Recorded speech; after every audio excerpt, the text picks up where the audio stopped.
right, it's a little bit after, we good? We good recording? Alive? All right. It's a little bit after 5:30 PM. Excuse the lateness here. I'm going to call the Finance Committee meeting to order. It's Tuesday, July 25th, 5:30 PM. And we do have a quorum of members present. Okay, first item on our agenda is item number 1, minutes of the previous meeting. That would be July 11th, 2023. Do we have a motion? Move to approve previous minutes. Okay, a motion by Denny, as a second by, excuse me, Lucas, I'm losing my notes here. And any discussion? Not hearing anything. All those in favor say aye. Aye. Opposed? Aye. And that item carries. Okay. Item number 2, discussion and possible action regarding ARPA funding requests and related budget modification. And we had a request at our last meeting to rank, and this is the 700 Grand Avenue storm reroute, storm sewer reroute. So any discussion on that as we get started here? Denny? Right, I do have one concern with it, and that is until we have known commitment from the project to proceed, it seems like it would be hasty to do the project for $1 million if it could be quite some time down the road before that gets done. So I'd like to have some assurance that the project's going to go before it's a chicken or an egg thing, but if we didn't move the trees and we still had the trees there, we would have no reason to move these lines, I don't think. So, Randy, go ahead.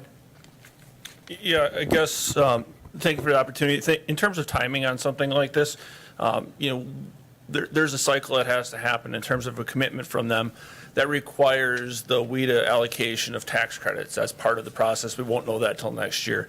So the reason that we're coming forward at this time is that we'll have the project in the budget be able to be done, so when they want to start their timeline next March, that they'll be able to proceed with that without any delays. And obviously there is a risk in that they may not receive those WIDA tax credits. But with the location of this parcel, whether it's this proposal or something that happens in 2 years, we're committed to moving forward with a project at this site, which is going to require some type of relocation of that utility. So it's not a perfect scenario in that we don't have that known development agreement in place with their funding in place, but this is part of that process that we have to work through, and we don't want to be the ones at the end of the day that are delaying the process. Okay. So did you have some? One more. You go ahead, because I'm going to. Carol, do you have something? Or? All I was going to say is, since the other 2 elders aren't here, maybe with the ratings, maybe it would be good if we could to wait until they're back to get their ratings on this. Yeah, that's what I was going to Okay. Yeah, I know that this isn't, I know there's a certain time schedule for this project, but I don't think it's at the level of criticality that we can put this off for 2 weeks and maybe get the rest of the rankings in, so we can have a little bit more robust discussion on it. So could I move to postpone until the next finance meeting on this decision? Okay. Motion to postpone this item till their next meeting, and a second from Lukens. Any discussion? Not hearing anything. All those in favor say aye. Aye. Aye. Opposed? All right, and we'll just bring this up at our next meeting. Okay. Item number 3, discussion and possible action regarding state municipal agreement for funding from the DOT through the carbon reduction program. And this has to do with lighting. So, Yeah, hi, thanks. fill us in on that. So. Sure, yeah. So the city council approved about $800,000, I believe, for the LED lighting project through ARPA. This is a funding source that, has come through. Initially, it was earmarked to us last year, but then the DOT pulled it. So we started our project last year.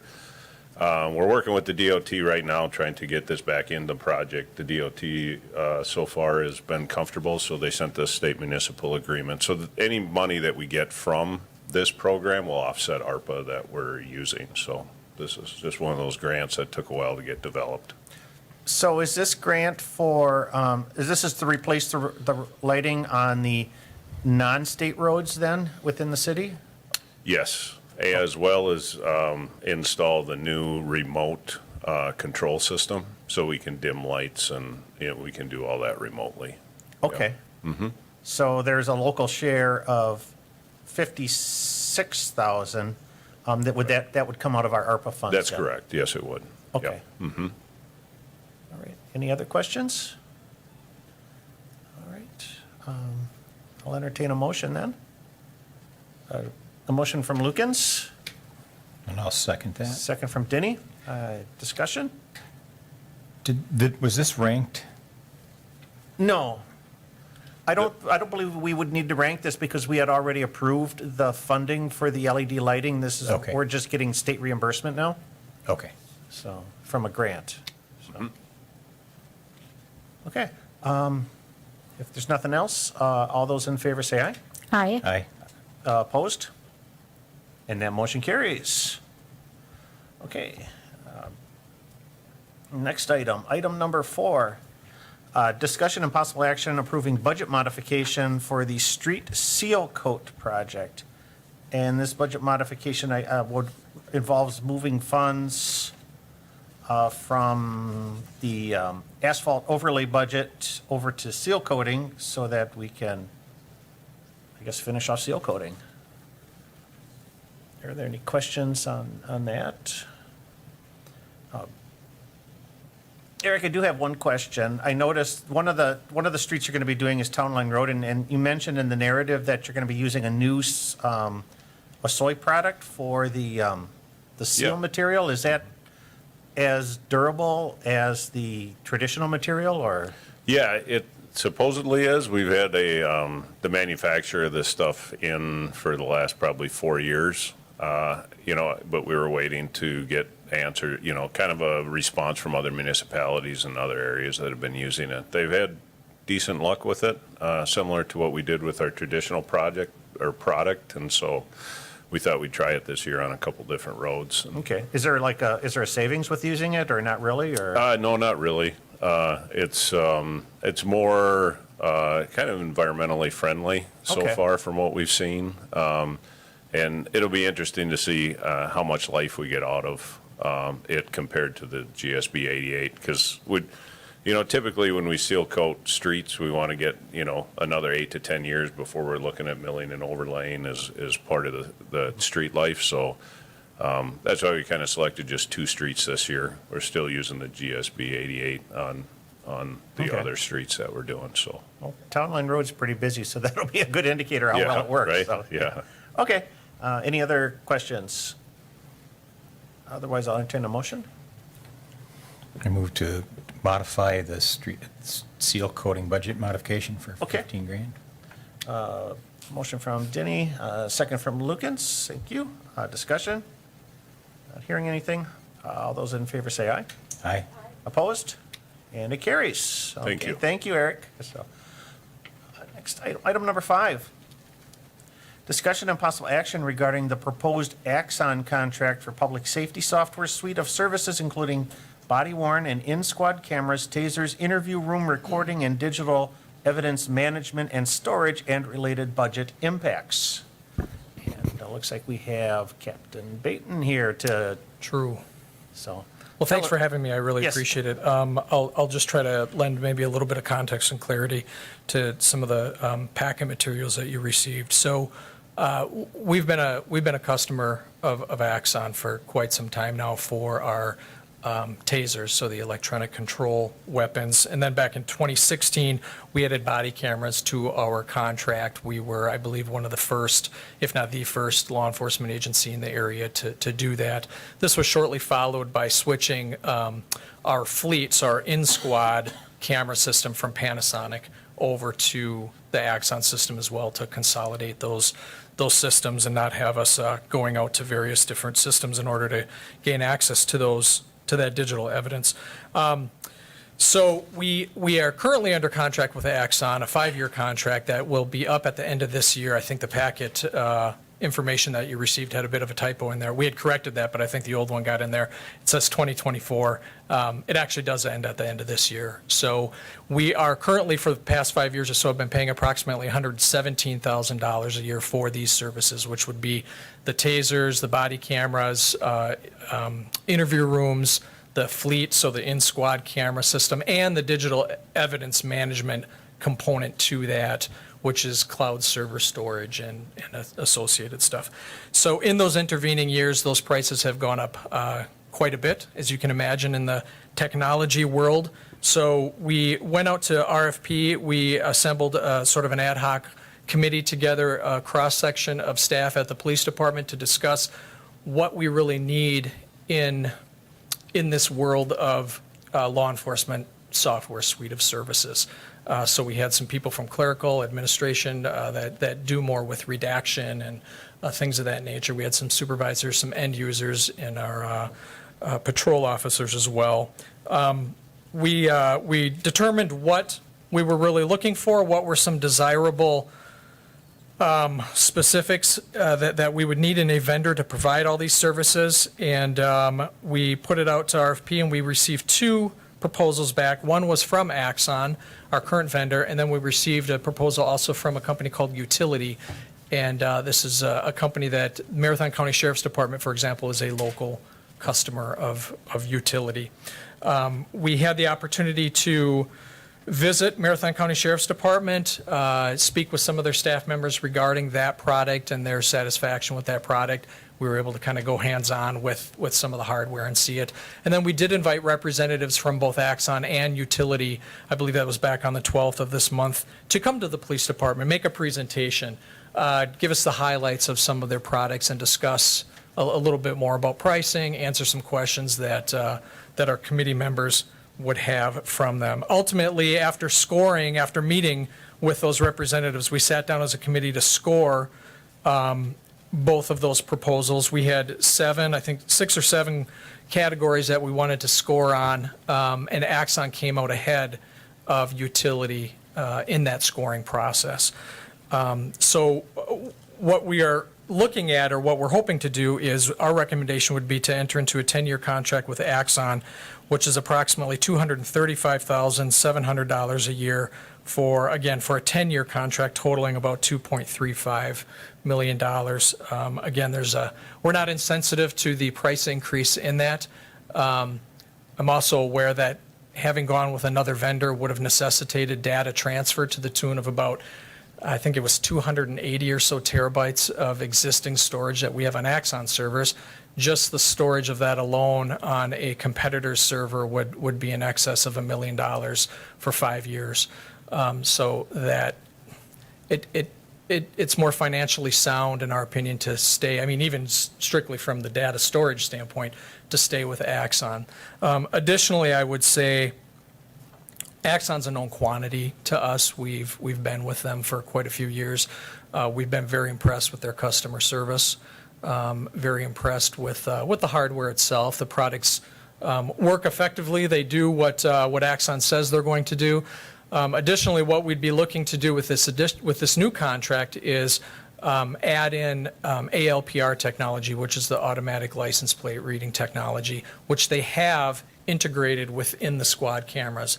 So you'll recall that we recently had these flock stationary ALPR cameras that are installed around the city at several key intersections that have been a really great tool for us in identifying stolen vehicles, locating suspects that might have, fled from an area. Well, flock technology, or flock safety rather, is the same technology that exists in these integrated cameras within Axon. Axon has an existing partnership with flock. It's the same system. The license plate reads that come in on the Axon cameras go right into the flock system as well. So it all stays on the same system, which is also a big plus in our estimation. Additionally, I would say Axon's peripherals, things that they can offer in addition to just the simple hardware, is pretty interesting when you think about where the future of policing is going. I think I guess I would say the contemporary policing, the demands of this job, effective community partnerships really requires that we stay current in this technology. Axon has demonstrated that they are sinking significant resources into their R&D, where they're pretty far ahead of a lot of their competition in terms of developing things, efficiencies for officers. I mean, we're talking AI-powered auto dictation, auto transcription of body cam footage. I think that's just the way of the future where some of this is going to go. So, yeah, right now, that being said, our recommendation is that we ask the Finance Committee to approve the city, the department entering into a contract with Axon following negotiations for a 10-year contract, providing that public safety software suite of services, including the body-worn cameras, the tasers, the fleet cameras, our interview rooms, the data storage, and management. And so that initial pricing, again, from Axon for that 10-year contract, including the one of the most current models of the taser, which is the Taser 10, is approximately $2.35 million. Yeah, so $2,357,000. Any questions about Axon or our dealings or our past dealings with Axon? Okay. Any questions or Denny? I guess question, do you foresee in over the course of this contract and the addition of the other services, will this impact us requiring more training or more manpower to operate these systems, or will it be a load lessening opportunity or remain neutral? Yeah, that's a great question. I see the real efficiencies created within the Axon system. We partner with our local district attorney's office. They have access to our Axon system, so when they need to go in there to get videos, for example, they are conducting some of that redaction on their own as well. So that simple redaction piece saves our staff time. Additionally, with this, we're demoing right now a dictation piece and a transcription piece that Axon offers. And what some of our clerical staff are sharing is that, for example, I don't understand all the technology, like admittedly, but for example, let's say one of our clerical staff needs to redact a video because a juvenile's name is in that video. Because of the age of this individual, we can't have that name out there in public. So it will auto-transcribe that video, which allows the clerical staff member to see and highlight, because it's searchable, this transcription, can type in the name, find every instance of that name in the video. It has a timestamp there. They can go right to that timestamp and then mute it for that moment that name is, instead of listening now to this or watching this entire body cam footage and, oh, was that the name, and going back and doing that kind of thing. Additionally, a lot of these software applications that Axon has produced that we currently are using, and I anticipate them having more of, are available on our smartphones that the officers have in their squad cars. One such application is called Axon Capture. So officers can access this application on the phone. Let's say they're at a traffic crash, there's some damage, they need to take photographs of that damage. They can use that smartphone, the app, to take photos of that damage. It will automatically upload it into the digital evidence management system, which is called evidence.com. It auto tags it with the case number. So then on the back end, clerical or the officer or the DA's office or an insurance company, whoever, when they're requesting that information, it all just comes together with it. We're able to send downloadable links to an individual that might have some type of digital evidence on their phone. Maybe they recorded an altercation on video at a local establishment, or maybe it was some type of a domestic incident and they have something on their phone. We're able to send them a download link and they can just respond to that link and it uploads directly into evidence.com with that case number associated with it. So we no longer need to say, hey, can I give you this USB drive or an SD card, and we're going to go make a copy of it, and we'll bring it back to you later. So it is really creating a lot of those efficiencies. Okay.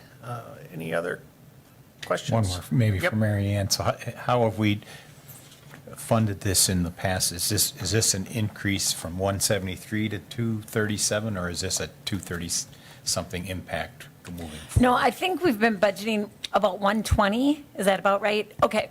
Per year for our existing contracts. So, it'd be about 100 some thousand. Yeah. What is? Yeah, it's per month, essentially per year? doubling it. Yeah, it's essentially doubling it.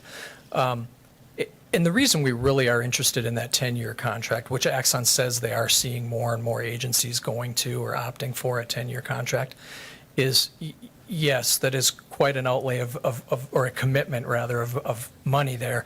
But I really think in those final 5 years of that contract, we're going to see and realize some significant savings. If we went with a 5-year contract, I would have no reason to not believe that those numbers would double again. So let's say in 5 years, if we had to renegotiate with Axon or another vendor, those prices might be $450,000 or $470,000 a year as opposed to $235,000 a year. And right now with the Axon, that's including unlimited storage, the data storage for all that data that we generate. And we create quite a bit of data with the body cameras and the fleet cameras. I'd imagine that if you've got 280 terabytes after 10 years, that's going to be triple or even more, especially if you're including all the plate recognition and stuff like that.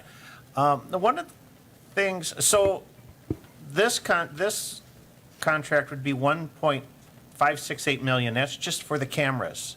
And then did you say there was a separate proposal for the tasers then, or is this bundled in, or? So the RFP, yeah, the reason it kind of got segmented out like that, at least in the proposal that was submitted, is when we published the RFP, we did not include tasers in that because we knew we would still need to be purchasing tasers. So if we went with utility, for example, they don't produce a taser.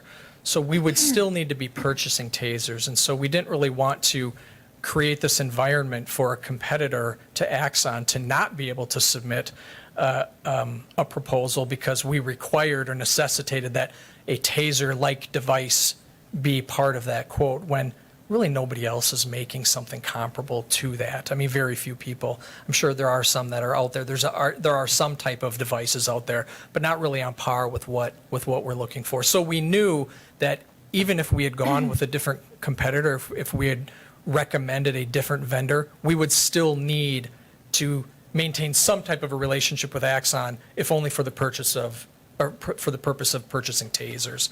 So that is that. Let's see, that's the $745,000 for 10 years of tasers. Yes, it's $372,000 for 5 years of the tasers on top of, whatever the base quote there would be. So the total for a 10-year contract with Axon, including the camera systems, the evidence, or the interview rooms rather, and the evidence management, plus the tasers, is the $2,357,000. Okay. That doesn't, yeah, that's not, blocking out the tasers. We wouldn't be saying, hey, and we also need X amount of dollars for tasers. That's everything. Okay, yep, I see it, I see it here. I was looking at the Axon proposal, and I had to scroll back to your narrative here, and I see I see how it's broken out now, so, okay. Any other questions? So Mary Ann, your recommendation, you're comfortable with this arrangement as far as? Yes, I do support a 'Cause 10-year agreement. I agree that we likely will save money over time by committing to a longer term contract. So I do agree with that. And I, appreciate the timing of this because we're just starting the budget Your new process. budget, so They'll it's be able gonna to fit in. Yep. Okay. Okay, I would move to approve the contract for 10 years with Axon. all right. Motion from Denny, second from Lukens. Any further discussion on this? Not hearing any. All those in favor say aye. Aye. Aye. Opposed? Okay, that carries. Thank you. And then item number 6, discussion and possible action regarding the proposed early hire of police officers due to retirements in the next 6 months and related budget modifications and implications. So, have Chief Blivum come to the podium and Good evening. good evening. So I drafted a memo, and I'm certainly can ask questions. I can give a quick summary of what the memo what the memo says. At the end of the day, what we're asking for is we have 79 sworn police officer positions, and we are looking to hire 2 people, actually 3 people in mid-August, and hiring 3 people would give us 80 till we get retirements in January. And so if you remember a couple of years ago, we had come to the HR committee and city council asking for approval of a 6-month retirement notice incentive. And so the purpose of that request was to incentivize our staff to give a 6-month notice so that we can advance hire and have people in place ready to go when those lieutenants walk out the door, when those officers are retiring and walking out the door, right? And so that's the situation we find ourselves in today, is we have 2 announced retirements in January, and we want to fill one of those 2 positions because we have 3 candidates left in our pool, and we want to hire all 3 of them. We only have capacity right now in our staffing for 2, and so we want to advance hire an extra person. And the approximate cost of that is $35,000 with salary and benefits. That would be from mid-August until the end of the year. We talk a lot about our lengthy hiring process. We also have an 18-week police academy, so it's 4.5 months for them to go through the police academy and get certified as a police officer. And then we have an additional 5 months of field training. And so if you approve this would allow us to have somebody 4.5 months ahead of schedule, as opposed to waiting to hire them in January. And then in addition to that, we have 3 high-value recruits that we can hire, and we want to be able to hire all 3. And if we wait on hiring one, it's a competitive employment market for police officers, probably for every position, and we don't want to lose out on that candidate either. So, we talked with Mary Ann. She recommended we get approval from the committee, because there's a lot of moving parts in terms of budget and whether or not we have the additional funds available. So I'll leave that in her capable hands of explaining whether or not we can fund that and how we could fund it, maybe. Yeah. Maybe you want So- to tell us about the funding then? Sure. So I think my hesitancy, I definitely understand the justification for doing the early fill, and frankly, I support it. Just wanted to be, clear and transparent. So when we did the budget this year, if you recall, we have been generating profits every year for the last 5 to 6 years. And one of the reasons we've been generating those profits is because, excuse me, of the vacancies that we've had. So for the first time this year, we actually budgeted for some vacancies. So we budgeted to expect about 3 positions to be vacant for the year that were basically levy funded. So, I looked at each month, the HR committee has a dashboard that they submit for the committee's review that shows vacancies. If you tally up the positions that have been vacant so far this year, on each one of those reports, we've got about 22, months of vacancy. Because of course, certain positions are only open 2 months, others have been open 6 months. So 22 months would be, just shy of 2 positions. And that was through May. So, I think that given that we're close to the 3 vacancies, that we do have some wiggle room, and, that 300,000 doesn't really offset the entire profit. Even when we look at last year, I know we had that loss due to the fluctuation in the interest market, but if we had, removed that, we would have still had a, pretty healthy profit in 2022. Subsequent to Ben submitting his request, in fact, I think it was maybe yesterday, Dustin called me from Public Works indicating they are kind of in the same boat, that they have retirements coming up in January. If they wait to fill positions, they're going to be in the same situation where you have brand-new snowplowers out on the street and they haven't had, a real good chance to get acclimated to their position. And then this morning I heard on the news that we're close to filling the fire chief, or we think we'll have that filled in August, so that would be an overlap then too. So I do think we have some overlaps going on, but.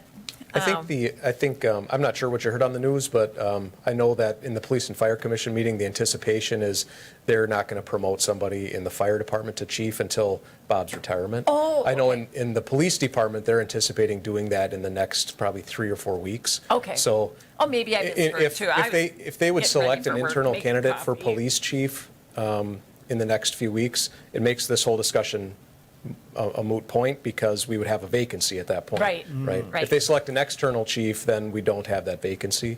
I'm advocating for an internal selection, but that's not my decision, so, yeah. Yeah. So I guess, I thought it was important to include the committee in this conversation because it is going to have an impact on our year end. Do I think that we still will likely generate a profit at the end of the year? I would say yes, we will likely still generate a profit.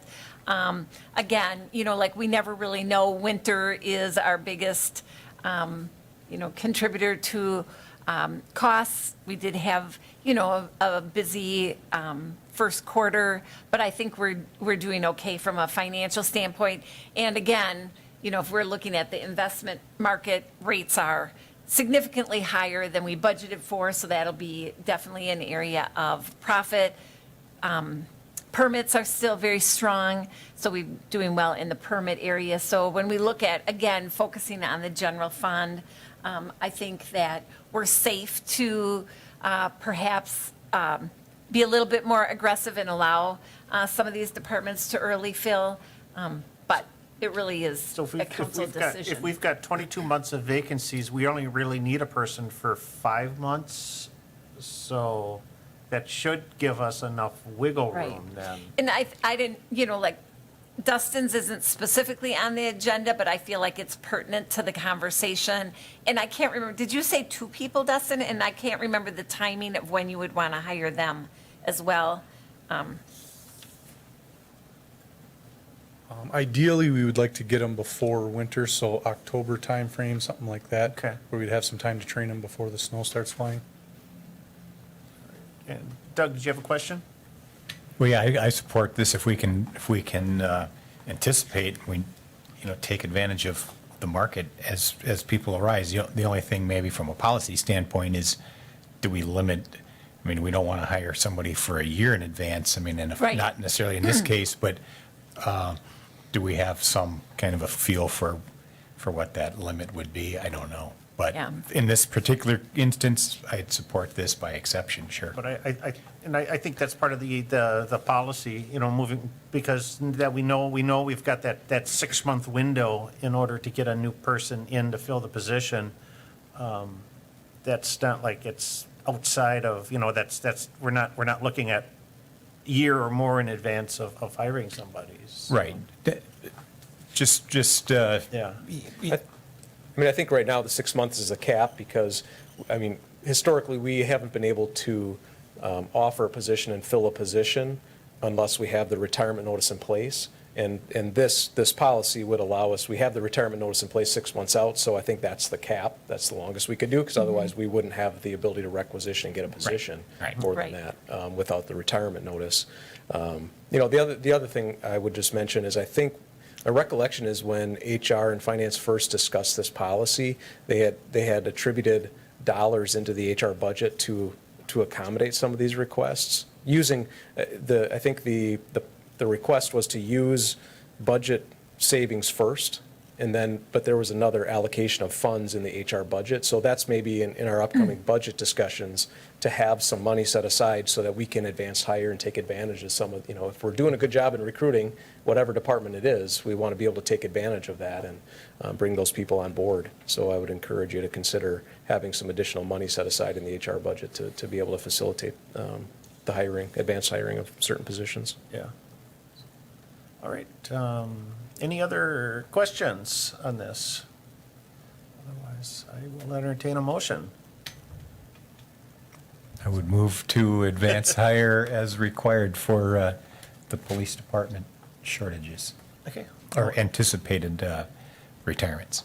The motion- I will second that. All right, a motion from Denny and seconded by Lukens. Any further discussion? And then we'll bring the Public Works one to the next meeting, if that's okay? I think that would be, Yep. that would be appropriate. Okay. So, okay. Not hearing anything else. All those in favor say aye. Aye. Aye, opposed? And that carries. Thank you, Chief. Okay, and we are at the end of our agenda. I will entertain a motion to adjourn. Motion from Lukens, second by second. Denny. All those in favor say aye. Aye. We are adjourned. Thank you.